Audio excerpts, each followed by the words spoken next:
झरणा कूलवासिनी मां ब्राह्मणी पूजा अर्चना संभाव्य अनावृष्टि रक्षा करने ग्रामवासी मां शरण नीलगिरी सियाड़ीमाला पंचायत 52 ग्रामर प्राकृतिक सौंदर्य भरा जंगल घेरा झरणा कूलवासिनी मां ब्राह्मणी पूजा अर्चना 52 ग्रामवासी द्वारा अनुष्ठित हो जाए। दिन गोटाए बेले महिला भक्त माने बांध घाटरू कलश यात्रा करथिबा बेले पुरुष माने भजन कीर्तन करी मां को पाखक जाइए। ग्रामवासी माने बहु वर्ष धरी मां को वार्षिक पूजा अर्चना करी आसुथिबा बेले चलित वर्ष संभाव्य अनावृष्टि रक्षा करने मां को शरण पशि स्वतंत्र भावे होम करा जायतला।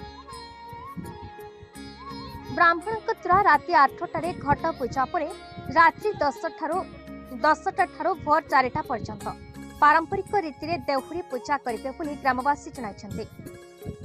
शह शह ग्रामवासी तथा मां को भक्त ठूल होई रात्रि सारा उजागर ही मां को आराधना भजन कीर्तन करते। पर्यटकों को आकर्षणीय ब्राह्मणी झरणा होइथिबारु बहु पर्यटक मध्य एही पूजा अर्चना रे शामिल होइथे।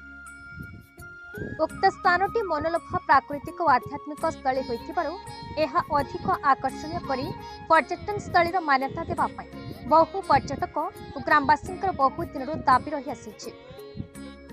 सरकार और प्रशासन एप्रति आंतरिक ध्यान देवाई बैद्यनाथ बेहेरा, पतित पावन सिंह, सुरेन्द्र बेहेरा, कुश बेहेरा, अभिराम बेहेरा, बिरंची बेहेरा प्रमुख गुहारि करिसेंति। Nilgiri Loknath Teleng report, BE news Odisha.